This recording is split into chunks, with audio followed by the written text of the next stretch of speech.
In September 1988, WWE took one of their most intimidating monsters and turned him into a dancing joke. One-man gang was a legitimate 450-pound wrecking machine who worked high-profile matches against Hulk Hogan and headlined major territory cards. Then overnight, he became Akeem the African Dream, complete with ridiculous dance moves and a character so offensive it still makes fans cringe today. This wasn't just a bad gimmick change. What followed did lasting damage to Gray's credibility in the eyes of many fans and promoters.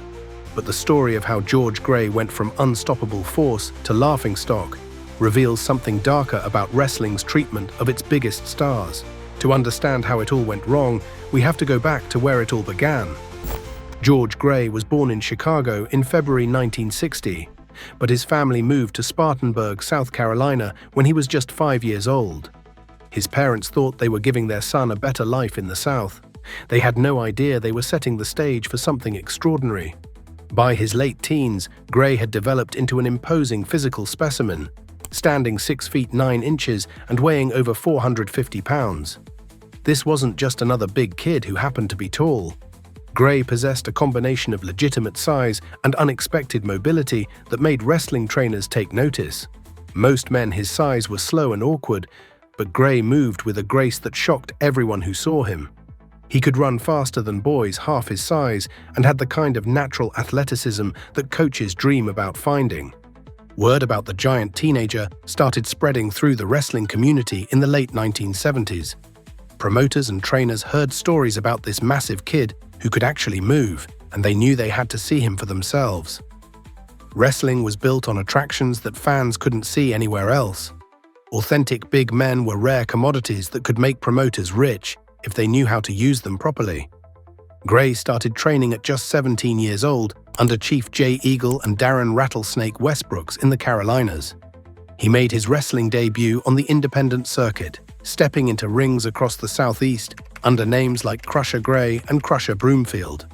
Promoters weren't sure what to call him or how to present him, but they knew his size was special. The early years were a constant cycle of name changes and character adjustments as he worked his way through various territories.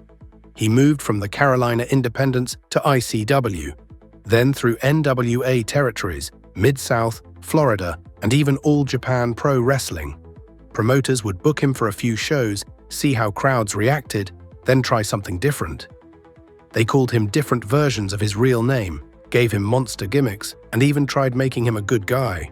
Nothing seemed to stick because they were all focused on his size instead of figuring out how to make him a complete package. It was in Mid-South Wrestling where everything started to click. During one particularly dominant performance, announcer Bill Watts exclaimed that Gray was a one-man gang destroying his opponents. The name stuck, and suddenly promoters had found the perfect identity for their giant attraction. The one-man gang wasn't just another big man character, it was a legitimate description of what Gray could do in the ring. By the early 1980s, the wrestling world had figured out what they had in George Gray. This wasn't just another big man who would lumber around the ring for a few years and disappear. This was a legitimate giant who could anchor main events and draw real money for any promotion smart enough to use him right. His physical gifts would eventually make him rich and famous, putting him in rings with the biggest names in wrestling history. But those same gifts that made promoters fight over him would also trap him in a cycle of expectations and character changes that he could never escape. Being that big in wrestling was both a blessing and a curse that would define every moment of his career. What happened next would prove just how valuable the right big man could be in the wrestling business. The territory system operated like a collection of small kingdoms, each one fighting to have the best attractions that fans couldn't see anywhere else. Every territory needed their own monster, but authentic big men who could actually wrestle were almost impossible to find. Most wrestlers who had the size to be intimidating monsters moved like they were underwater, while the smaller guys who could really wrestle didn't look threatening enough to be believable monsters. George Gray solved that problem in ways that made territory owners across America start making phone calls. Promoters across multiple territories sought him out because he combined size with surprising in-ring mobility, and he worked high-level programs in Florida, WCCW, Mid-South, and Japan. His work in championship wrestling from Florida proved he belonged in the ring with established legends. The matches with Dusty Rhodes became legendary among hardcore wrestling fans because they showcased two legitimate tough guys beating the hell out of each other without holding back. Their feuds included bull rope and chain matches that were filled with the intensity and physicality that defined the era. The partnership with Ron Bass showed a different side of his abilities when they captured the Florida Tag Team titles together. Bass was a respected veteran who knew how to work as part of a team, and Gray proved he could share the spotlight while still being the most feared man in any match. Word about his stiff wrestling style and legitimate toughness spread beyond American borders. All Japan Pro Wrestling made the expensive decision to fly him overseas because Japanese fans appreciated authentic, hard-hitting wrestling. He faced top stars like Giant Baba, Genichiro Tenryu, and Jumbo Tsuruta in matches that showcased his ability to compete at the highest level. Teaming with Bruiser Brody and Stan Hansen during his tours enhanced his value and proved his ability to adapt to different wrestling styles. His time in world-class championship wrestling saw him feud with the Von Erich family in matches that became legendary for their intensity. His brutal style and size advantage allowed him to dominate the local heroes, turning him into the most hated man in Texas. The matches with Kerry Von Erich were particularly memorable, and his violent encounters with Bruiser Brody often ended in blood, showcasing two legitimate tough guys going to war. Back in American territories, managers like Skandor Akbar recognized what they had in Gray and built their entire stables around his presence. Working for Akbar in Mid-South Wrestling, the commentary team often referred to him as a one-man gang due to his destructive actions, and the name began to stick. Devastation Inc. was designed to be the most dangerous group of wrestlers in any territory, and Akbar knew that Gray gave him the ultimate weapon that no babyface could realistically match. Territory owners discovered that Gray's presence on a card guaranteed a certain level of interest from wrestling fans. Other wrestlers needed weeks of television build-up and storyline development to draw crowds. Gray just needed to be announced as appearing on the show. His physical presence was so imposing that fans would buy tickets just to see how big he really was in person. The bear hug finishing move became one of the most feared holds in wrestling because Gray's massive arms and chest turned it into something that looked genuinely painful. Every major territory in America wanted to book him for their biggest events. He became one of the few wrestlers who could travel from territory to territory and immediately be positioned in main event storylines without any setup or explanation. He looked the part, he wrestled well enough to carry main event matches, and he had the legitimate toughness that made everything feel real. By 1985, George Gray had established himself as one of the most sought-after big men in professional wrestling. The bidding wars between territories proved that wrestling had found something special, but one promoter in particular saw potential that went beyond just being another monster heel. What happened next would transform Gray from a talented big man into something that would define his entire career. Bill Watts ran Mid-South Wrestling like a football coach who happened to be booking professional wrestling matches.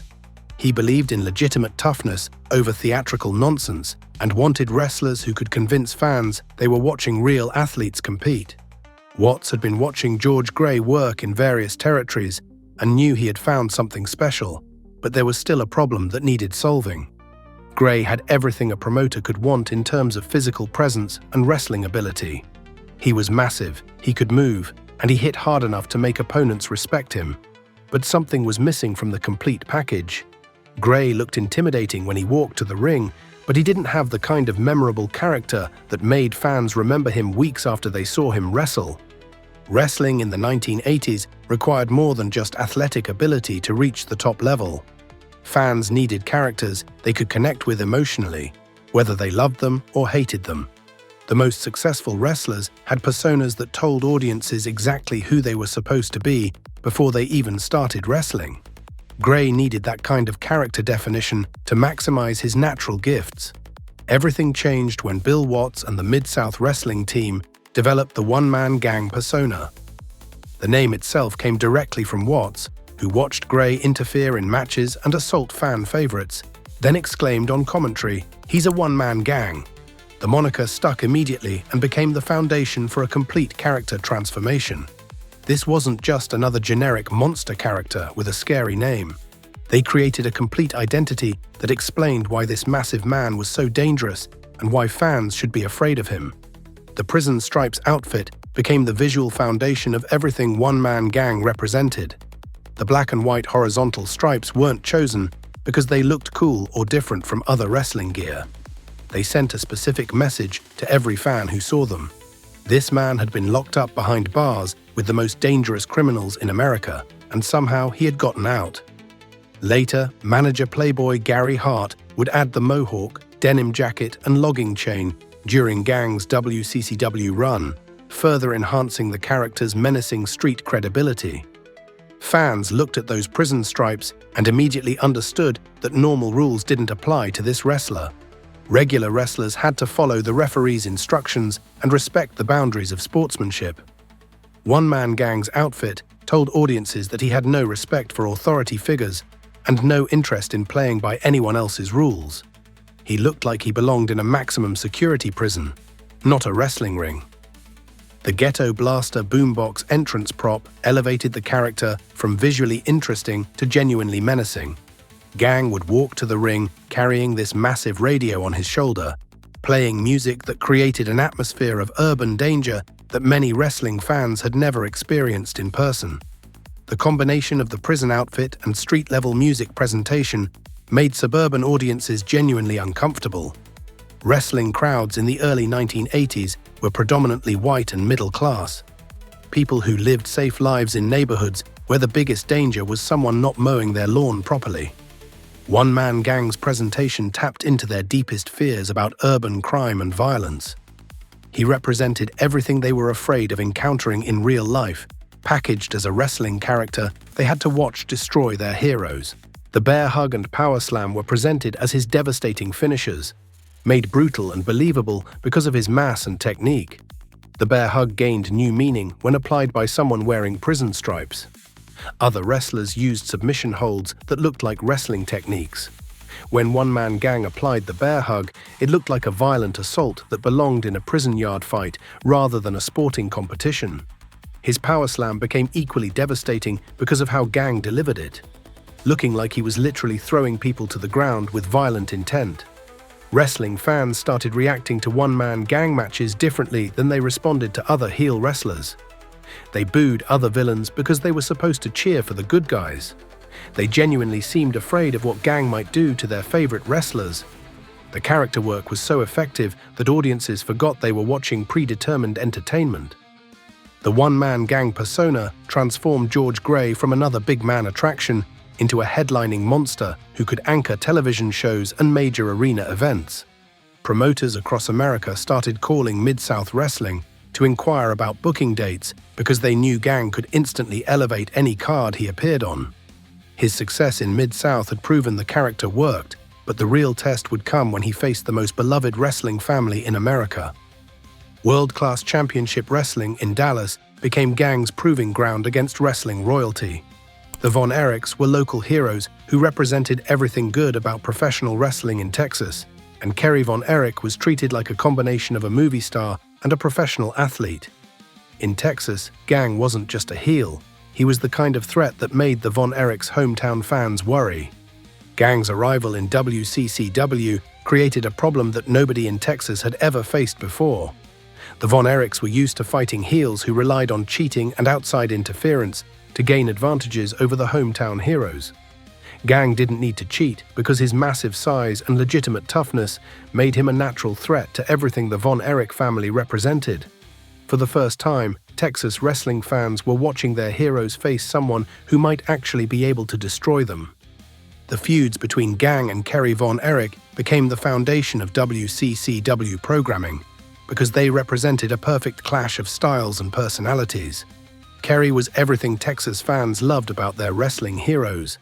He was handsome, athletic, and fought with the kind of honor that made children want to grow up to be just like him.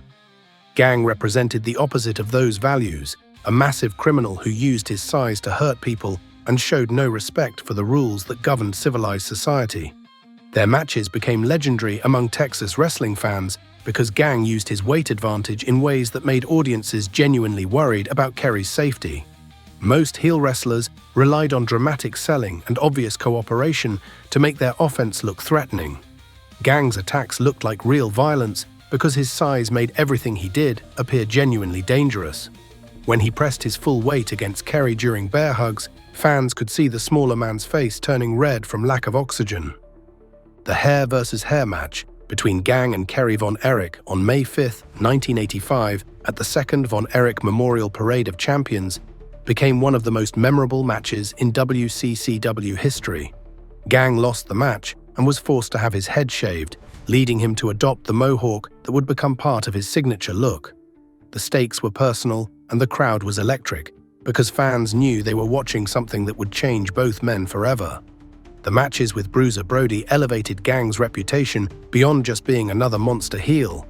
Brody was recognized throughout wrestling as one of the toughest legitimate fighters in the business, someone who could handle himself in real confrontations and didn't back down from anyone. Gang faced Brody in chain matches and steel cage matches in late 1985 and January 1986, with their encounters often ending with both men bleeding and exhausted. These violent spectacles proved that Gang could hold his own against wrestling's most feared legitimate tough guys. The blood that flowed during these matches was real, and so was the physical punishment both men absorbed. When Gang and Brody wrestled, fans were watching two men who could genuinely hurt each other if they wanted to, creating an atmosphere of violence that other wrestlers couldn't duplicate. World-class championship wrestling's emphasis on hard-hitting, physical wrestling perfectly matched Gang's preference for stiff competition over theatrical entertainment. The Texas Territory had built its reputation on authentic toughness and legitimate athletic competition. Gang thrived in that environment because he didn't need to rely on gimmicks or comedy to get over with audiences. His size and wrestling ability spoke for themselves in ways that made him a natural fit for WCCW's presentation style. Working with manager Skandor Akbar as part of Devastation Inc., Gang achieved top-level feuds and main event status in WCCW through his high-profile matches with Kerry Von Erich and Bruiser Brody. Texas wrestling fans bought tickets to see if their heroes could find a way to overcome his massive size advantage. When he dominated matches, those same fans bought tickets to see if anyone could find a way to stop him. Either way, Gang was drawing money and filling arenas throughout Texas. His presence in WCCW established a blueprint for how authentic big men should be presented in major wrestling territories. Instead of making Gang a comedy character or a one-dimensional monster, the promotion showcased his legitimate wrestling ability while maintaining his intimidating persona. This approach proved that monster heels could be both feared and respected by audiences who appreciated genuine athletic talent. The Texas run demonstrated that one-man Gang had evolved beyond being just another territorial attraction into a legitimate main event performer who could anchor an entire promotion's television programming and live events. His success in the most competitive wrestling market in America had proven something that would soon attract attention from promoters with even bigger ambitions. Bill Watts ran the Universal Wrestling Federation as a hard-hitting promotion that prized legitimate toughness above theatrical entertainment. He wanted wrestlers who could convince fans they were watching real athletic competition instead of choreographed performances. Watts had no patience for cartoon characters or comedy acts that made wrestling look fake. His promotion focused on authentic competition between performers who looked like they belonged in legitimate sporting events. When Terry Gordy was injured earlier in the evening during a show in late 1986, Gang won the UWF Heavyweight Championship by forfeit and held the title for approximately 6 months. This championship run coincided with one of the most successful periods in UWF history, drawing consistent crowds and television ratings that demonstrated his value as a main event performer. The promotion's emphasis on legitimate toughness made Gang a natural fit as champion because everything about his presentation suggested real danger. The title defenses against Hacksaw Jim Duggan became the foundation of UWF programming during Gang's championship reign. Duggan represented everything fans loved about blue-collar American heroes, a tough guy who worked hard and never backed down from a fight. When he faced Gang for the UWF title, audiences were watching two men who looked like they could legitimately hurt each other without breaking character or pulling their punches. These matches felt different from typical wrestling championship bouts because both men used a stiff working style that made every move look genuinely painful. When Gang applied his bear hug finishing move on Duggan, fans could see the strain on both men's faces as they pushed their bodies to the limit. Duggan's comebacks looked equally authentic because his punches and tackles carried the kind of impact that suggested real violence rather than theatrical cooperation. The rivalry with the $1 Million Man elevated both wrestlers because it paired Gang's intimidating physical presence against Ted's arrogant rich man character.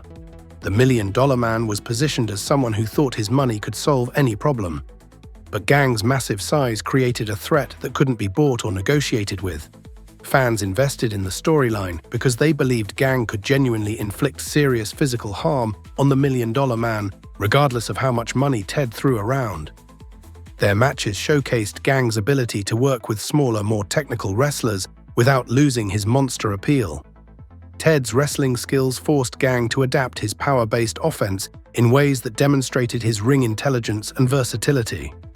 The champion proved he could carry compelling matches against different styles of opponents while maintaining the intimidating presence that made him valuable as a heel. Steve Williams brought legitimate amateur wrestling credentials to his title challenges, creating a fascinating contrast between technical skill and raw power. Williams had competed at the highest levels of amateur wrestling and transitioned that background into a hard-hitting professional wrestling style that impressed hardcore fans. But Gang's size and strength neutralized Williams' technical advantages in ways that made their matches unpredictable. When Williams attempted takedowns and submission holds that worked against other opponents, Gang's massive frame made those techniques look ineffective. The champion's power moves appeared even more devastating when delivered against someone with Williams' legitimate athletic background. These encounters proved that Gang could hold his own against wrestlers with superior technical training while using his natural physical gifts to overcome their advantages. Every title defense during Gang's championship run felt like a legitimate fight because his stiff wrestling style made everything look real. Other wrestling champions relied on dramatic storytelling and obvious cooperation to make their matches entertaining. Gang's approach was more direct and physical, creating an atmosphere where fans believed they were watching genuine athletic competition rather than predetermined entertainment. The UWF's boom period during Gang's championship reign demonstrated that authentic big men could draw money as champions when presented properly. Wrestling fans responded to his credible threat by buying tickets and tuning into television shows to see if anyone could find a way to defeat him. The promotion's success proved that audiences appreciated wrestlers who looked and acted like legitimate athletes rather than cartoon characters. When the UWF was sold to Jim Crockett, Gang returned to drop the belt to Big Bubba Rogers, ending his championship run. This successful title reign had established Gang as more than just another regional attraction who could fill a spot on wrestling cards. He had proven himself capable of carrying a major wrestling promotion as its top performer and drawing consistent money as a world champion. The success had attracted attention from promoters who operated on a much larger scale than anything he had experienced before. Vince McMahon's World Wrestling Federation had become wrestling's biggest stage, and Gang made his debut on May 12, 1987, managed by the smooth-talking Slick. The WWE operated like a cartoon universe where good guys wore bright colors and bad guys had ridiculous gimmicks that made children laugh more than they made them afraid. McMahon had built his national expansion around characters like Hulk Hogan, who represented pure heroism, and villains who entertained audiences with their over-the-top personalities. But even in this theatrical environment, the company still needed legitimate monsters who could make fans believe their heroes were in real danger. Gang's arrival created an immediate clash between his authentic, intimidating presence and the WWE's preference for entertainment over realism. Gang had spent years building credibility as a genuine tough guy who could legitimately hurt opponents. The WWE was a company where wrestlers delivered comedic promos and participated in ridiculous storylines that made professional wrestling look more like a television show than a legitimate sport. The partnership with manager Slick became essential for translating Gang's menacing persona to audiences who were used to more theatrical presentations. Slick was a smooth-talking hustler character who could explain why fans should be afraid of his massive client without making Gang himself look ridiculous.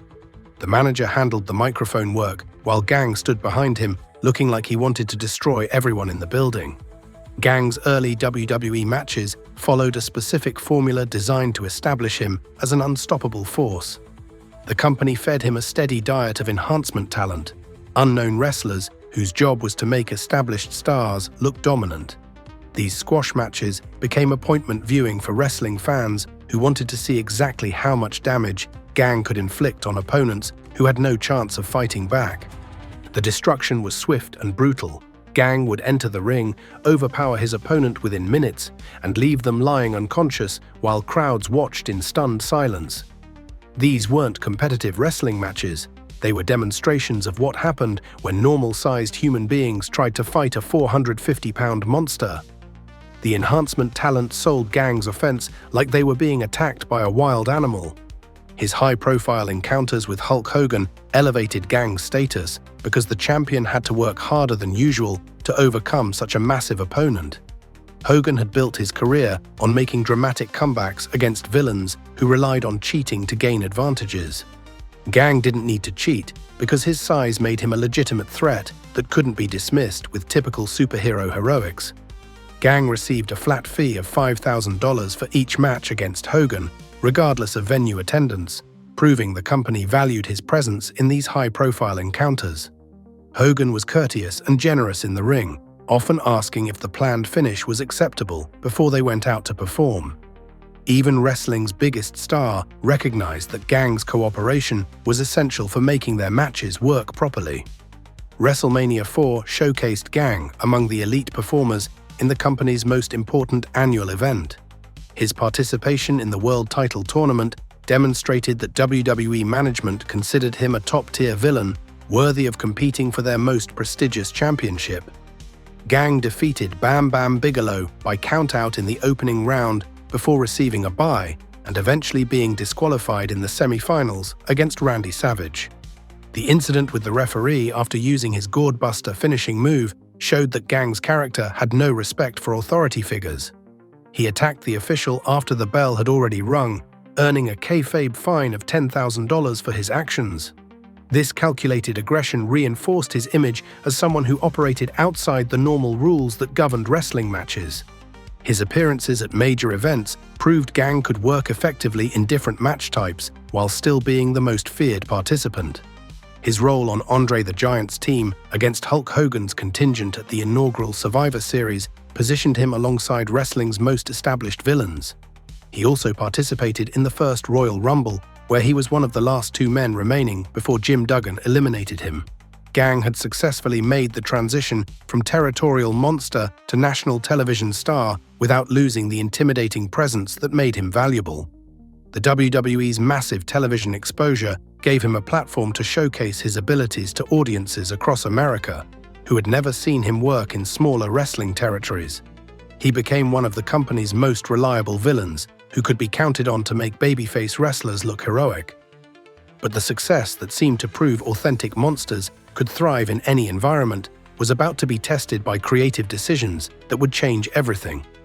The vignette that aired on September 24, 1988 on WWE Superstars, titled The Deepest, Darkest Parts of Africa, marked the beginning of one of wrestling's most destructive character transformations. These segments featured tribal dancers in African attire, chanting and dancing around fires while building toward the unveiling of Gang's new persona. The production values were elaborate, and the segments were given significant television time, proving that the company was serious about this character change. When the reveal finally happened, wrestling fans watched in disbelief as one-man Gang emerged as Akeem the African Dream. The imposing biker brawler, who had terrorized opponents for years, was now wearing a colorful dashiki and speaking with an exaggerated stereotypical accent that made audiences cringe. His manager Slick explained that Gang had discovered his African heritage and embraced his roots, but the explanation couldn't mask the obvious problems with the character. Critics immediately recognized the Akeem persona as racially insensitive because it reduced African culture to dancing stereotypes and exaggerated speech patterns. The WWE had taken a legitimate 450-pound monster who looked like he could hurt people and turned him into a caricature that made light of an entire continent's heritage. The transformation wasn't just bad wrestling television, it was culturally tone-deaf in ways that made viewers uncomfortable. Gang himself was reportedly shocked when Slick first mentioned the idea to him. He thought his manager was joking when the concept was initially presented. When Vince McMahon asked if he could dance, Gang honestly replied that he could not. McMahon told him to take dancing lessons from Slick to prepare for the new character. The fact that a legitimate tough guy was being asked to learn choreography should have been a warning sign that something was going wrong. Wrestling historians and fans have debated the reasons behind this transformation, but the result was immediate credibility loss that affected everything Gang had built over the previous decade. Years of carefully constructed intimidation evaporated in weeks of ridiculous television segments that made Akeem look like a parody of himself. Wrestling fans had accepted Gang as a monster because his size and demeanor convinced them he was genuinely dangerous. The dancing and accent work made it obvious that everything about his presentation was fake, destroying the suspension of disbelief that made professional wrestling entertaining. The dancing gimmick destroyed everything that had made one-man Gang valuable to wrestling promoters.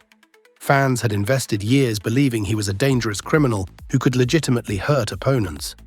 The Akeem character asked those same fans to accept that this menacing figure was actually a jolly entertainer who wanted to make people smile with his dance moves. The cognitive dissonance was impossible to overcome. Even the WWE's initial push of Akeem as a main event heel couldn't overcome the fundamental silliness of the character. The company positioned him in high-profile feuds and gave him television time that other wrestlers would have killed for. But no amount of booking could make audiences take seriously a character that looked like it was designed to mock African culture rather than create a compelling wrestling villain. Wrestling journalists immediately recognized the Akeem transformation as one of the worst gimmick changes in the industry's history. The character represented everything wrong with wrestling's tendency to prioritize cheap entertainment over logical storytelling. Critics pointed out that the WWE had taken a proven draw and turned him into something that insulted both wrestling fans and African culture. The failure of the Akeem character proved that even the most established wrestlers could have their careers completely derailed by terrible creative decisions.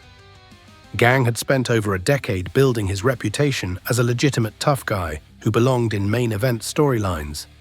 A single poorly conceived character change destroyed that credibility in ways that would affect the rest of his career.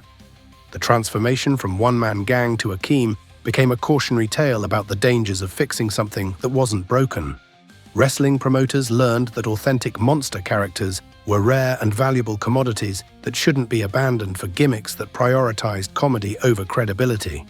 But the WWE wasn't ready to abandon their investment in George Gray completely, and they would soon attempt to salvage the situation through an unexpected partnership that might restore some of his lost credibility. Pairing Akeem with Big Boss Man as the Twin Towers gave them instant visual credibility and put them into major angles despite Akeem's earlier damage. Boss Man was a serious character who represented legitimate law enforcement authority, while Akeem remained a dancing stereotype that made fans cringe. The combination of a respected heel character with a failed comedy act seemed destined to drag both men down rather than elevate either one of them. But the combination of their combined weight and legitimate toughness created a physical presence that transcended the individual problems with their characters. Fans who couldn't take Akeem seriously as a dancing African stereotype could still believe that two 400-pound monsters working together posed a real threat to any team brave enough to face them. Both men were managed by Slick, who could focus attention on their intimidating size rather than their character inconsistencies. Their early matches against enhancement teams demonstrated that the partnership had potential beyond what anyone anticipated.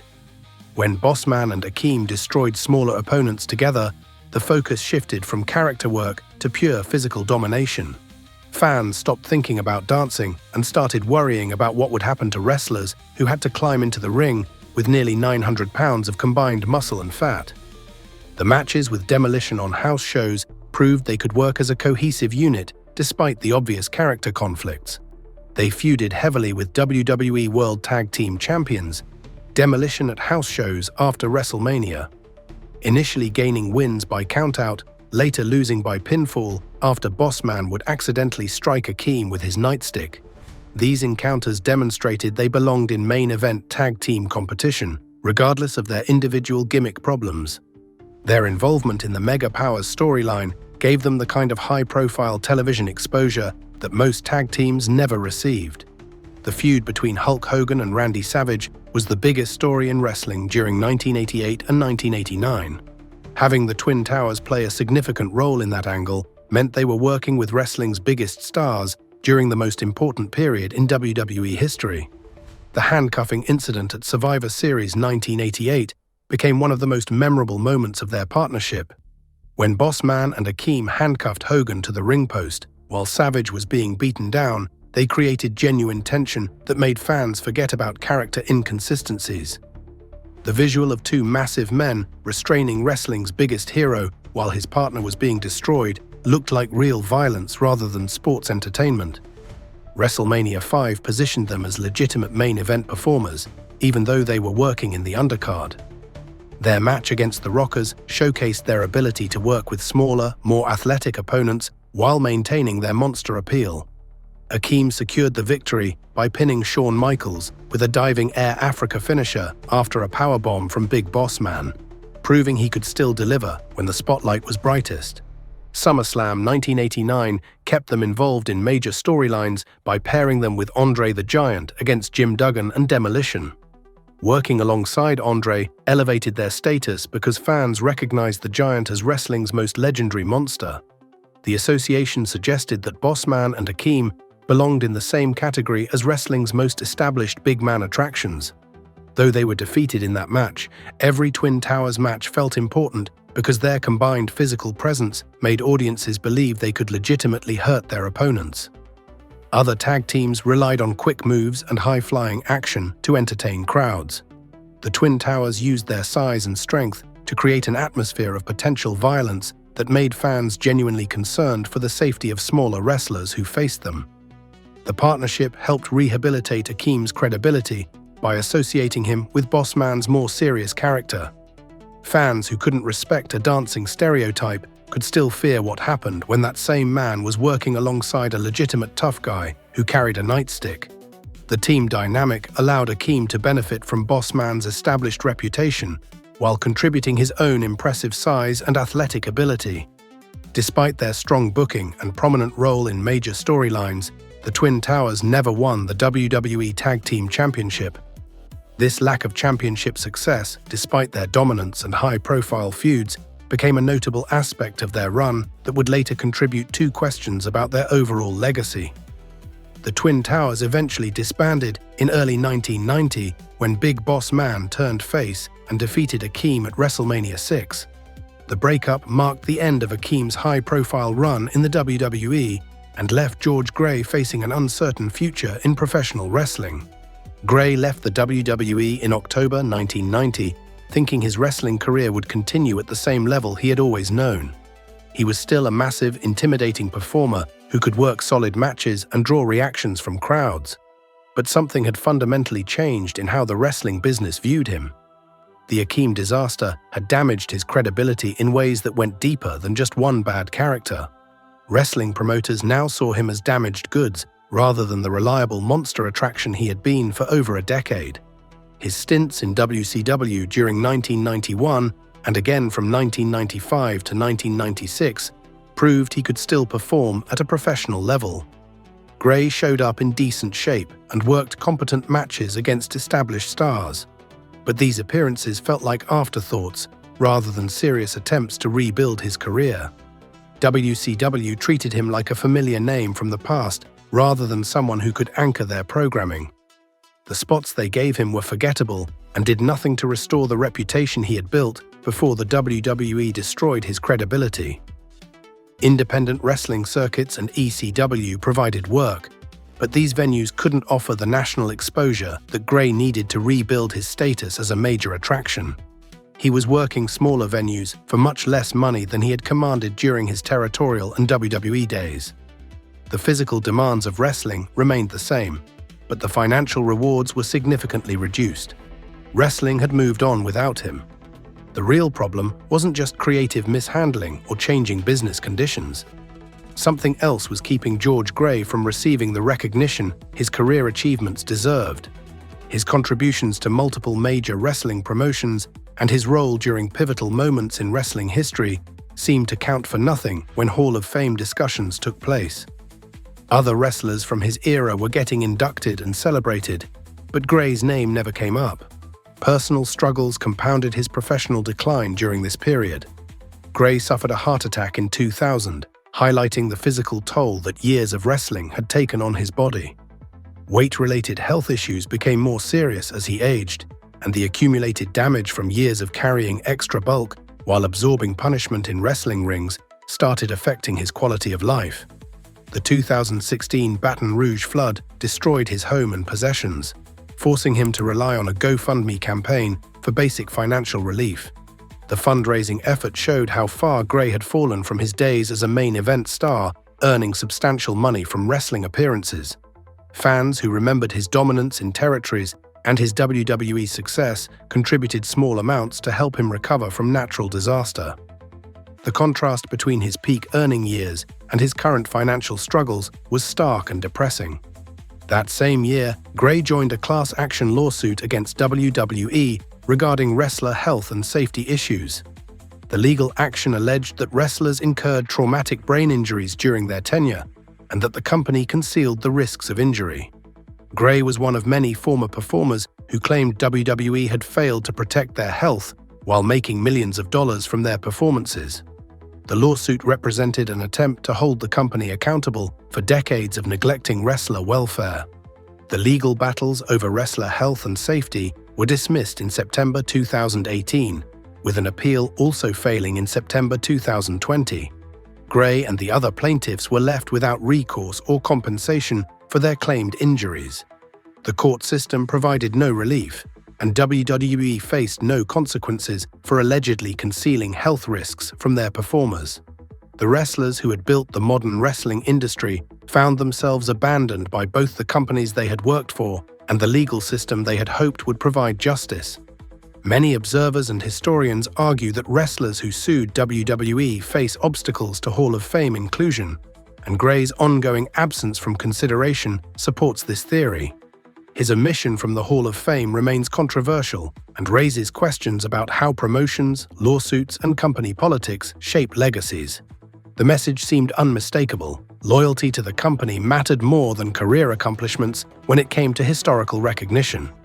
Do you think Akeem's gimmick permanently wrecked Gray's legacy, or does his territory body of work deserve Hall of Fame recognition? Tell us why in the comments. Like and subscribe for 100 years of luck. Until next time.